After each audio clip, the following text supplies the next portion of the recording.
So आज हामी shopping जान छौँ। अहिले हामी काममा छौँ, ब्रेकमा छिर्यौँ। अब हामी पहिला सुरु हाम्रो पैसा निकाल्ने, आज प्रोटिन किने र डाइट किने सपिङ डे। हाम्रो लन्च गऱ्यौँ भनौँ बिहानको। अब चाहिँ साइकल अनि यहाँबाट म फर्स्टमा चाहिँ हाम्रो फ्यामिली मार्टमा गएर पैसा निकाल्छु। त्योभन्दा फर्स्टमा चाहिँ घर जान्छु, कार्ड लिन्छु अनि फ्यामिली मार्टमा गएर पैसा निकालेर अनि त्यसकै साइडमा भएको तपाईँहरूलाई थाहा छ होला डङ्की भन्ने छ जुन जापानमा बस हुन्छ। डङ्की हो डङ्की होइन त्यो त वालिपिसको भयो। त्यो डङ्की भन्ने सुपर मार्केट छ जुन चाहिँ ओसाकामा ठुलो खालको एउटा आउँछ नि हो, त्यो वालाको त्यसको ब्रान्च होइन। अनि त्यसमा गएर चाहिँ प्रोटिन उठाएर ब्याक टु होम। अब हाम्रो पर्स लियौँ। एटिएम चाहिँ हो हाम्रो पालो लिएर बसिरहेको छ।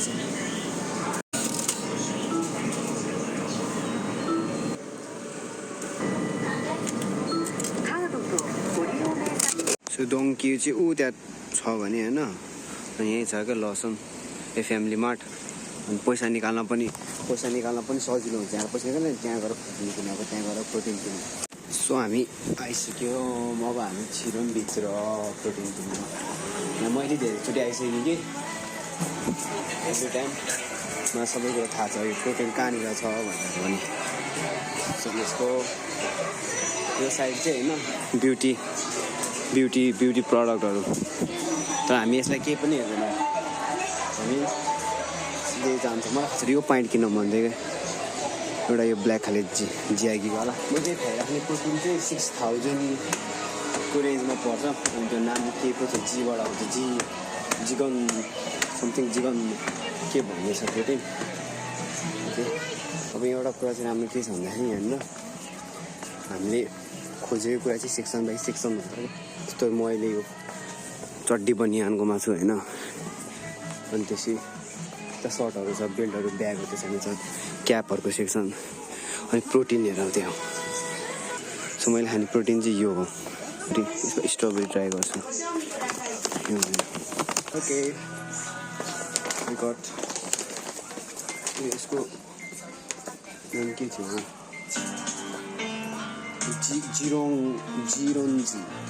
जिरोन्जी वी गट आवर प्रोटिन। अब ब्रेड पनि तलबाट उठाउँ। सो म यहाँबाट प्रोटिन मात्रै उठाउँछु। अनि अहिले आउकीमा गएर केरा र ब्रेड उठाउने, अनि केरा चाहिँ बेलुकाको लिएर विलको चाहिँ जिम बनाना उठाउँछौँ। ओ हाम्बैमा लागिरहेको रहेछ 103 रुपियाँ। ओ सही टाइममा आइपुग्यो। तर यो एउटा उठाउँ, सही टाइममा आइपुग्यो। हामीलाई सस्तो पऱ्यो है केरा। म खाइहाल्छु एक दिनमा 2-3टा खान्छु। म 2टा खान्छु भनेपछि 2टा खान्छु, 6वटा हुन्छ 3 दिनमा त बिग्रिँदैन। ओके ठ्याक्क दुध पनि सकेको थियो।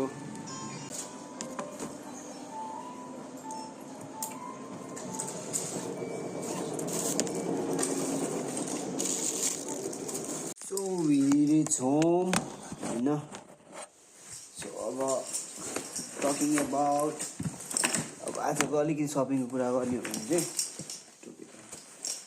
सो स्मल यो मिल्क चाहिँ मिल्क, अनि यसमा चाहिँ 200 ml मा चाहिँ हामीले 6.8 ग्राममा protein and 137 calorie.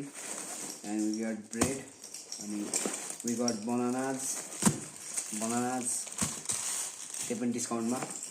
So at the end अनि हाम्रो जर्नीमा हेल्प गर्न लागेको छ हाम्रो स्ट्रबेरी फ्लेभरको प्रोटिनले को चाहिँ प्लान भनेको। अब यो पछि 1 घन्टा सुतेर अनि ब्रेड र अन्डा खाएर गएर अनि बेलुकाको अब मेरो ब्याग जिममा जानको लागि ब्याग पनि प्रिपेयर गर्नु पर्यो। बेलुका जिममा जानको लागि ब्यागहरू प्रिपेयर गरेर खामबाट आउने बित्तिकै ब्याग समातेर अनि विल रस टु द जिम। सो अहिलेको लागि चाहिँ हामी सुत्छौँ। अहिलेको लागि चाहिँ बाई बाई। अरूभन्दा नि प्रोटिन सेक्सन हेर्छु। सो यो चाहिँ मेरो रुम हो होइन। अनि मेरो अर्को जनवरीको मेरो अप्पर बडी लोवर बडीहरूको मैले मेरो रुटिन लेखेर राखेको थिएँ। बट अनफर्चुनेटली मैले यहाँबाट आई थिङ्क 4वटा कि 5वटा मात्रै सेक्सन गरेँ। जुन यो गोलो लगाएको चाहिँ छुट्टी हो। अब मेरो फेब्रुअरीको पनि छैन होइन, फेब्रुअरीमा जिम नै गएन म। अब मार्चको चाहिँ अब यहाँबाट मार्चको स्टार्टिङ गरेर मार्चको लेख्छु म यहाँनिर। सो यो चाहिँ मेरो हो स्मल सेक्सन जुनमा चाहिँ मेरो प्रोटिन जान्छ अनि मेरो EA क्रिएटिन छ अनि यहाँ चाहिँ दबाईहरू छ। सो फेरि पनि वेलकम ब्याक, गुड मर्निङ। अनि कस्तो कुरो देखेको। सो अघि फेरि म 1 घन्टा सुतेर फेरि उठिसकेँ। सो यो चाहिँ बेलुका 3 घन्टा काम चाहिएपछि। सो त्योभन्दा अगाडि चाहिँ अघि मैले खाएको त्यो मिलपछि मसँग अब 2टा स्लाइस ब्रेड अनि त्यो पछि एग छ फ्राई गरेको। सो अहिले चाहिँ अघिको प्रोटिन जुन स्ट्रबेरी फ्लेभर मैले योभन्दा अगाडि चक्लेट फ्लेभर ट्राई गरेको थिएँ अनि कोला फ्लेभर पनि ट्राई गरेको थिएँ। अनि लेट्स ट्राई स्ट्रबेरी फ्लेभर कस्तो हुँदो रहेछ। अलिकति पानी बढिहालेछ यार। सो अनि अहिले चाहिँ अझै 5:30 भइसक्यो, अझै उज्यालो छ। अरू बेलामा 5:30मा चाहिँ अँध्यारो भइसक्थ्यो। बिस्तारै अब गर्मी महिना आउन लागेको छ। रियली एक्साइटेड फर द्याट लिन बडी, जुन चाहिँ अब मेरो अर्को एउटा गोल चाहिँ लिन बडीमा स्विमिङ पुलमा फोटो खिच्नु छ। And we are gonna achieve that in this summer. I guess 3 months अबको उसमा चाहिँ गर्मीमा I will definitely have a video title summer pool भनेर एउटा भिडियो हाल्छु भनेर मैले अहिलेदेखिबाट सोचिसकेको त्यो कुराको लागि। I am really excited for त्यो अपकमिङ मेरो समरको लागि। Let's do it. अब गरेर टाइम छैन धेरै, खाएर will head to the work अनि त्यसपछि बेलुका फेरि जिममा भेट्नुपर्छ। कामको छुट्टी अब घर म घर आएँ होइन। सो जुत्ता चेन्ज, मेरो has bag, so bag change, bag अब यतातिर राख्थ्यौँ। सो ब्याग बोक्ने अब जाने सम्झी ल इत्तेकिमास।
अहिले चाहिँ 36 kgमा हाल्दैछु लास्ट सेट बेस्ट सेट।